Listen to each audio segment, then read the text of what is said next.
Hello guys, once again welcome back to channel Jupiter Classes. जैसे कि मैंने आपको शाम को इन्फॉर्म किया था हमारे टेलीग्राम चैनल पे कि हम कल से यूनिट नंबर 6 कवर करेंगे, जो आपका सोशियोलॉजी स्पेशलाइजेशन का टॉपिक है। ठीक है, तो गाइस ये है आपका यहाँ पर यूनिट नंबर 6, जिसमें आपकी कुछ स्कीम्स हैं, वो हम स्कीम को कवर करेंगे। हर दिन एक स्कीम कवर करेंगे कि दो स्कीम्स कवर करेंगे। तो आज की वीडियो हम कवर करेंगे governmental and non governmental programmes की मेडिकल हेल्थ केयर और अडॉप्शन जो है हमारे पास, उसकी हम इस स्कीम को कवर करने वाले हैं। तो गाइज ये आपका यूनिट नंबर 6 है। तो हम ये यूनिट नंबर 6 का ये पार्ट नंबर 1 कवर करेंगे। जेकेएसएसबी का फ्री कोर्स चल रहा है गाइज, सोशियोलॉजी स्पेशलाइजेशन का ये हिस्सा होगा। तो आज हम पढ़ेंगे governmental and non governmental programmes का मेडिकल हेल्थ केयर और अडॉप्शन, यहाँ पर इस वीडियो में कवर होगा। तो नेक्स्ट वीडियो में हम करेंगे foster care and institutional care. फिर नेक्स्ट वीडियो में हम करेंगे children rights and children act के बारे में पढ़ेंगे। तो गाइस वीडियो स्टार्ट करने से पहले एक बात आपको बता दूं, अगर अभी तक आपने हमारी सोशियोलॉजी स्पेशलाइजेशन की ई बुक नहीं परचेज करी है तो आपको डिस्क्रिप्शन बॉक्स में लिंक दिया हुआ है, वहां से जाके आप परचेज कर सकते हैं अगर आप जल्दी सिलेबस को कवर करना चाहते हैं। तो गाइज मैंने आपको कुछ बच्चों की फीडबैक्स भी शेयर की हैं अपने टेलीग्राम चैनल पे कि क्या बच्चों का फीडबैक आ रहा है हमारी इस ई बुक को लेके। तो गाइज और मैंने आपको एक सैंपल भी अपने टेलीग्राम चैनल पे शेयर कर दिया है, तो फिर से आज एक सैंपल शेयर कर दूंगा। ठीक है, सैंपल को देख लेना, उसके बाद ही आप इस बुक को परचेज करना गाइज। ठीक है, लिंक आपको डिस्क्रिप्शन बॉक्स में मैंने दे रखा है। तो बढ़ते हैं आज की इस वीडियो की तरफ। तो गाइज देखते हैं आज की वीडियो। तो governmental and non governmental programme में हम मेडिकल हेल्थ केयर में बात करेंगे। तो गाइज गवर्नमेंट स्कीम्स की बात होगी सबसे पहले। ठीक है, गवर्नमेंट स्कीम्स की बात होगी मेडिकल हेल्थ केयर। सबसे पहले है गाइज PMJAY, प्रधानमंत्री आयुष्मान भारत प्रधानमंत्री जन आरोग्य योजना। ठीक है, एक स्कीम है, ये सितंबर 2018 सितंबर 23 2018 को ये स्कीम लॉन्च होती है। अब इस स्कीम का मकसद क्या होता है, देखो आपको ये चीज़ें याद रखनी होती है स्कीम में। ठीक है, इतनी ज़्यादा स्कीम्स के आप तो इनकी लॉन्च डेट याद नहीं रख सकते हो। मैं सिर्फ लॉन्च डेट उन स्कीम्स की बताऊंगा जो इंपॉर्टेंट रहेंगी। ठीक है, जो लेस इंपॉर्टेंट है उनका सिर्फ आपको बताऊंगा कि इस स्कीम में क्या होता है। ठीक है, इस स्कीम के ऑब्जेक्टिव्स क्या थे। स्कीम का ऑब्जेक्टिव था to provide health coverage for our 100 million vulnerable family. ठीक है, क्या प्रोवाइड करना, हेल्थ कवरेज प्रोवाइड करना था 100 मिलियन वल्नरेबल फैमिलीज को। ठीक है, इसका यही मकसद था कि वल्नरेबल फैमिलीज को क्या करना था, हेल्थ कवरेज प्रोवाइड करना था। और आपको पता है कि और क्या बनाए गए थे, गोल्डन कार्ड बनाए गए थे। आपको पता है, बिल्कुल पता है, गोल्डन कार्ड्स आपके यहाँ पर बनाए गए थे, जिससे क्या होता है कि एक फैमिली में एक साल का एक फैमिली को 5 लाख रुपए तक का हेल्थ कवरेज यहाँ पर दिया जाता है गवर्नमेंट की तरफ से। ठीक है, it was all included in the Ayushman Bharat Pradhan Mantri Jan Arogya Yojana. तो नेक्स्ट है गाइस हमारे पास नेशनल हेल्थ मिशन NHM को लॉन्च किया गया था 2013 में by merging the national rural health mission and national urban health mission. याद रखिएगा, पहले हमारे पास होता था national rural health mission and urban का अलग हेल्थ मिशन था और रूरल का अलग हेल्थ मिशन था। रूरल को जानते हैं आप, देहाती इलाके। अर्बन को तो जानते हैं आप, अर्बन इलाके जहाँ जहाँ पे ये जो सिटीज़ वगैरह होती हैं। ठीक है, तो NHM को लॉन्च किया गया तो 2013 में किसको यहाँ पर किया गया, मर्ज करना क्या होता है, दोनों को, यानी कि इसको भी और इसको भी एक साथ लेकर आना, इन दोनों को मर्ज करके एक चीज बना देना, उसे हम बोलते हैं merging. Okay, national rural health mission and national urban health mission को मर्ज करके बना दिया हमारा नेशनल हेल्थ मिशन 2013 में। ठीक है, continuous efforts and modification are made to align with changing health care needs. अब यहाँ पे हेल्थ के रिलेटेड, यहाँ पे जो भी हेल्थ केयर की नीड्स होती हैं, ठीक है, उनमें यहाँ पे कंटिन्यूस एफर्ट चल रही हैं। जो भी आपके हेल्थ के रिलेटेड यहाँ पे होता है नेशनल हेल्थ मिशन के अंतर्गत आता है। ओके, तो नेक्स्ट स्कीम है हमारे पास प्रधानमंत्री सुरक्षित मातृत्व अभियान, PMSMA। 2016 जून में इसको लॉन्च किया जाता है ministry of health and family welfare के द्वारा। ठीक है, इसमें होता क्या है, इसका मकसद क्या है, provide free health checkups to pregnant women up to the up and the 9th of every month. Pradhan Mantri Surakshit मातृत्व अभियान के तहत अंतर्गत क्या होता है, 2016 में ये स्कीम लॉन्च होती है। इसको ministry of health and family welfare इसको लॉन्च करती है। इसका मकसद क्या होता है, फ्री हेल्थ चेकअप किया जाता है किसको? प्रेग्नेंट वुमन को। कब? हर महीने की 9th को, ठीक है, हर महीने की 9 को फ्री हेल्थ चेकअप किया जाता है। इसके बाद नेक्स्ट स्कीम है गाइज हमारे पास। अब देखो स्कीम्स को आप बोलोगे सर स्कीम को डिटेल में क्यों नहीं पढ़ा रहे हो? डिटेल में पढ़ाने का कोई मकसद ही नहीं है। इतनी स्कीम्स अगर मैं आपको डिटेल में पढ़ाने लग गया तो एक लेक्चर में खाली एक ही स्कीम कवर हो पाएगी, और वो आपके लिए ना क्या आपका सर दुखने लगेगा कि इतनी स्कीम्स हम कैसे याद रखेंगे, ठीक है। इसलिए मैंने उतना ही आपके लिए स्कीम्स में रखा है जितना आपके एग्जाम पॉइंट ऑफ व्यू से यहाँ पर इंपॉर्टेंट रहेगा। ओके, तो नेक्स्ट है हमारे पास राष्ट्रीय स्वास्थ्य बीमा योजना। ये लॉन्च होती है अप्रैल 2008 में। इसका मकसद क्या होता है आपको याद होना चाहिए।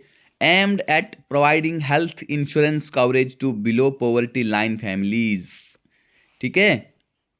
राष्ट्रीय स्वास्थ्य बीमा योजना, स्वस्थ होता है हेल्थ, बीमा होता है क्या आपका इंश्योरेंस, योजना होती है कोई स्कीम, राष्ट्रीय होता है नेशनल, ठीक है। RSBY इसको अप्रैल 2008 में इसको लॉन्च किया जाता है। इसका मकसद होता है हेल्थ इंश्योरेंस कवरेज प्रोवाइड करनी है किसको? बिलो पॉवर्टी लाइन, के जो BPL राशन कार्ड वाले लोग होते हैं उनको यहाँ पर क्या करना है? हेल्थ इंश्योरेंस प्रोवाइड करना है। हेल्थ इंश्योरेंस से क्या होगा? उनका क्या होगा? अगर हेल्थ इंश्योरेंस होगा तो उनका जब भी कोई बीमार वगैरह पड़ेंगे तो उनको फ्री चेकअप हो जाएगा। ओके, जननी शिशु सुरक्षा कार्यक्रम JSSK, ये लॉन्च होता है 2011 में। क्या करता है? Ensure free and cashless delivery services for pregnant women and sick newborns in public health institution. Janani, जननी होता है बच्चा, ठीक है। जननी शिशु, शिशु भी होता है बच्चा। जननी शिशु सुरक्षा योजना, सुरक्षा कार्यक्रम 2011 में इसको लॉन्च किया जाता है।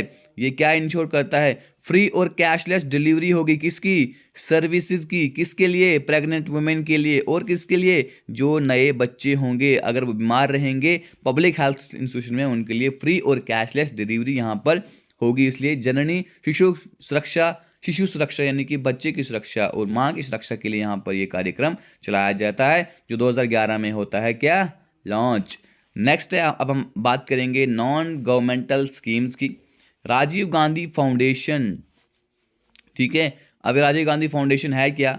ये इनिशिएटिव चल रहा है हेल्थ केयर में, but specific dates for health care programme में वेरी, इसकी कोई डेट नहीं होती है। लेकिन ये भी राजीव गांधी फाउंडेशन अगर आपसे पूछा जाए है क्या, ये आपकी नॉन गवर्नमेंटल स्कीम है। किसके रिलेटेड? हेल्थ के रिलेटेड, आपको इतना पता होना चाहिए। टाटा ट्रस्ट, ये भी हेल्थ प्रोग्राम है। टाटा ट्रस्ट, टाटा ट्रस्ट यहाँ पर हेल्थ केयर इनिशिएटिव्स में बहुत सारे सालों से क्या है ये जुड़ा हुआ है। With ongoing efforts, specific date for individual programme में वेरी, यहाँ पर भी कोई स्पेसिफिक डेट्स नहीं है, कोई भी स्पेसिफिक डेट में नहीं होता। जैसे हमने अभी एक स्कीम में देखा, मैं आपको बता दूं, जैसे यहाँ पर ये एक स्कीम है प्रधानमंत्री सुरक्षित मातृत्व अभियान, इसमें स्पेसिफिक डेट रखी गई है कि हर महीने की 9 को जो प्रेग्नेंट वुमन है उसका चेकअप होगा, ठीक है। वैसा इनमें नहीं है, ठीक है। नेक्स्ट है गाइस हमारे पास Max India Foundation. Max India Foundation में क्या है? ये भी हेल्थ केयर इनिशिएटिव से जुड़ी हुई है, including medical treatment for under privileged with continuous efforts, ठीक है। इसमें भी क्या होता है जो अंडर प्रिविलेज लोग रहते हैं, ठीक है, उनको भी यहाँ पर मेडिकल ट्रीटमेंट दिया जाता है हेल्थ केयर में। ओके, ये भी है हमारी मैक्स इंडिया फाउंडेशन। नेक्स्ट है गाइस हमारे पास Apollo Hospitals Group, total health foundation. यहाँ पे टोटल हेल्थ फाउंडेशन यहाँ पे होती है। Apollo Hospitals have been involve in the community health initiatives, health education, medical camps, ठीक है। अपोलो हॉस्पिटल ग्रुप है, ये भी यहाँ पर हेल्थ इनिशिएटिव की एक कम्युनिटी है जो इसमें जुड़ी हुई है हेल्थ में, हेल्थ एजुकेशन लोगों को प्रोवाइड करती है और मेडिकल कैंप्स यहाँ पर लगाए जाते हैं। नेक्स्ट है गाइज हमारे पास यहाँ पे स्वस्थ फाउंडेशन। स्वस्थ फाउंडेशन में क्या है? ये हेल्थ केयर प्रोग्राम से जुड़ी हुई है, बस इतना आपको पता होना चाहिए। ओके, अब हम बात करते हैं एडॉप्शन में, इंपॉर्टेंट है याद रखिएगा। इन एडॉप्शन में कुछ गवर्नमेंट स्कीम्स उनके बारे में आपको बताऊंगा। पहली स्कीम है guys central adoption resource authority. Central adoption resource authority, ये क्या है? CARA की आपको इसका एक्रोनिम भी पूछा जा सकता है आपके एग्जाम में, आपको पता होना चाहिए। कारा, ठीक है। CARA central adoption resource authority एक नोडल एजेंसी है इंडिया में जो भी यहाँ पे बच्चों को अडॉप्ट करना होता है उसको रेगुलेट करती है और अडॉप्शन प्रोसेस यहाँ पर बताया जाता है। ये ऑपरेट करती है ministry of women and child development. कारा का जो प्राइमरी रोल रहता है, उसका प्राइमरी रोल क्या है? To ensure that the adoption process is in the best interest of the child, यानी कि अगर अडॉप्शन प्रोसेस होगा, किस तरह क्या क्या प्रोसेस होगा यहाँ पर अडॉप्शन के लिए, तो क्या होना चाहिए, वो चाइल्ड के इंटरेस्ट के लिए बेस्ट होना चाहिए, चाइल्ड की भलाई के लिए होना चाहिए, बच्चे की भलाई के लिए होना चाहिए। तो guys ministry of women and child development की अभी मिनिस्ट्री किसके हैंड है ये आपको पता होना चाहिए। ये मिनिस्टर है अभी यहाँ पर स्मृति ईरानी, ठीक है, स्मृति ईरानी जी के पास ये मिनिस्ट्री अभी है। ओके, अब हम बढ़ते हैं अपने नेक्स्ट स्कीम की ओर, इंटीग्रेटेड चाइल्ड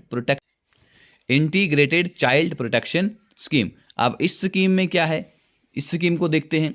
आईसीपीएस एक सेंट्रली स्पॉन्सर्ड स्कीम है। सेंट्रली स्पॉन्सर्ड स्कीम का बारे में पता होना चाहिए, यहाँ पर जिसको सेंटर के जरिए फंड करा जाता है उसे हम बोलते हैं centrally sponsored scheme, that focus on ensuring the welfare of the children in need of care and protection. जहाँ पे बच्चों की वेलफेयर के लिए काम किया जाता है, उनकी केयर को लेके, उनके प्रोटेक्शन को लेके। ये एक सिग्निफिकेंट रोल प्ले करती है बच्चों के अडॉप्शन प्रोसेस में, किस तरीके से बच्चे को गोद लेना है, किस तरीके से बच्चे को अडॉप्ट करना है, ठीक है। और एक सपोर्ट और सर्विस प्रोवाइड करती है जो बच्चे यहाँ पर ऑर्फन हो जाते हैं, जिन बच्चों को छोड़ दिया जाता है, जिन बच्चों को उनके माँ बाप क्या कर देते हैं, सड़कों पर फेंक देते हैं, ठीक है। तो उनके लिए यहाँ पर एक ये ऐसे प्रोटेक्शन यहाँ पर एक सपोर्ट प्रोवाइड करती है, एक सर्विस प्रोवाइड करती है, ठीक है। नेक्स्ट है गाइज हमारे पास यहाँ पर juvenile justice care and protection of children act 215 important है, इसको आपने याद रखना है। अब ये क्या प्रोवाइड करता है, ये एक लीगल फ्रेमवर्क प्रोवाइड करता है जिससे बच्चों को किस तरीके से अडॉप्ट करना है, emphasizing the best interest of the child, जो बच्चे की अच्छी भलाई के लिए यहाँ पर ये बताता है किस तरीके से बच्चे को अडॉप्ट करना है। It works in conjunction with CARA to streamline the adoption process, ठीक है। यहाँ पर ये जुड़ जाता है कारा के साथ, अगर किसी ने जो अडॉप्शन प्रोसेस है उसको स्ट्रीमलाइन करने के लिए, उसको सही एक दिशा देने के लिए ये जुड़ जाता है कारा के साथ। तो कुछ हमारे पास एनजीओज भी हैं यहाँ पर, नॉन गवर्नमेंटल ऑर्गेनाइजेशंस हैं, बहुत सारी एनजीओ यहाँ पर काम कर रही हैं जो अडॉप्शन रिलेटेड सर्विसेज में यहाँ पर काम करती है। उनमें से कुछ हमारे पास जुड़ी रहती हैं, कुछ बच्चों को काउंसलिंग करती हैं, कुछ बच्चों को रिहैबिलिटेशन देती हैं, कुछ यहाँ पर पोस्ट अडॉप्शन सपोर्ट यानी कि अडॉप्ट करने के बाद उनको यहाँ पर सपोर्ट प्रोवाइड करती हैं, ठीक है। वो जुड़ जाती हैं गवर्नमेंट के साथ और कारा के साथ। इंपॉर्टेंट है गाइस यहाँ पर कारा, ठीक है, जिससे कि जो अडॉप्शन प्रोसेस है उसको एथिकली यहाँ पर चलाया जाए, ठीक है। जो बच्चे का इंटरेस्ट है, किस तरह पे बच्चा जाना चाहता है उसमें उसको चलाया जाता है। तो यहाँ पर अब हम देखते हैं कि अडॉप्शन का प्रोसेस हमारे इंडिया में क्या रहता है। सबसे पहले क्या करना होता है, रजिस्ट्रेशन करनी होती है।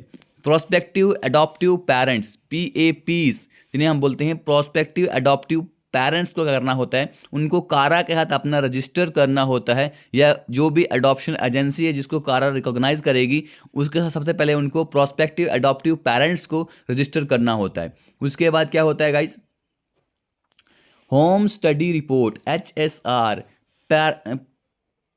PAPs, अभी मैंने PAP के बारे में क्या बोला याद रखेगा, प्रोस्पेक्टिव अडॉप्टिव पेरेंट्स क्या करते हैं, undergo home study to access the suitability for adoption, ठीक है। वो मतलब कि वो देखते हैं कि क्या हम सुटेबल हैं इसकी अडॉप्शन के लिए, ठीक है। उसमें उनके इंटरव्यूज लिए जाते हैं, उनकी बैकग्राउंड चेक की जाती है और उनके घर पर विजिट किया जाता है कि ये सच में ही अडॉप्ट करने के लिए एलिजिबल हैं, सुटेबल हैं। उसके बाद child referral, once suitable found is match, अगर एक बार सुटेबिलिटी उनकी देख जाती है कि हाँ ये सुटेबल हैं, ये बच्चे को अडॉप्ट करने के काबिल हैं, ठीक है, अडॉप्शन एजेंसी या कारा क्या करती है, इन्फॉर्मेशन प्रोवाइड करती है उस बच्चे के बारे में, किनको, प्रोस्पेक्टिव अडॉप्टिव पेरेंट्स को।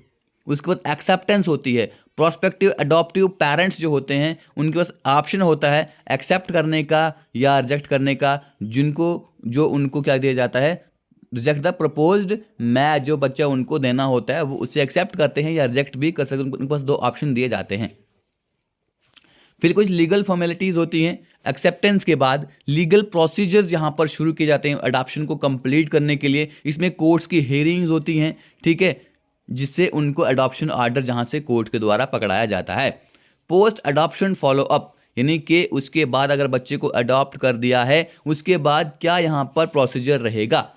Post adoption follow-up is conducted to ensure the well-being of the child and to provide support to the adoptive family, ठीक है। पोस्ट अडॉप्शन के बाद क्या होता है, वो भी पोस्ट अडॉप्शन भी यहाँ पर करी जाती है, जिससे इंश्योर किया जाए कि जो बच्चा है क्या वो वहाँ पे अच्छे से है, ठीक है। उसकी फैमिली को भी यहाँ पर सपोर्ट प्रोवाइड की जाती है। तो guys this was all about today's lecture. तो मैंने शॉर्ट इसलिए पढ़ाया क्योंकि अगर लेंदी पढ़ाने लग जाऊँगा, दिन की मैं खाली एक स्कीम कंप्लीट करवाऊँगा, वो भी गवर्नमेंटल स्कीम, ठीक है। दोस्तों तो ऑल अबाउट टुडे वीडियो तो खत्म करते हैं आज की वीडियो गाइस। अगर आपको हमारी पीडीएफ परचेज करनी है तो लिंक आपको डिस्क्रिप्शन बॉक्स में मैंने दे रखा है, जहां से आप जाकर हमारी पीडीएफ परचेज कर सकते हैं। तो guys thanks for watching, have a nice day.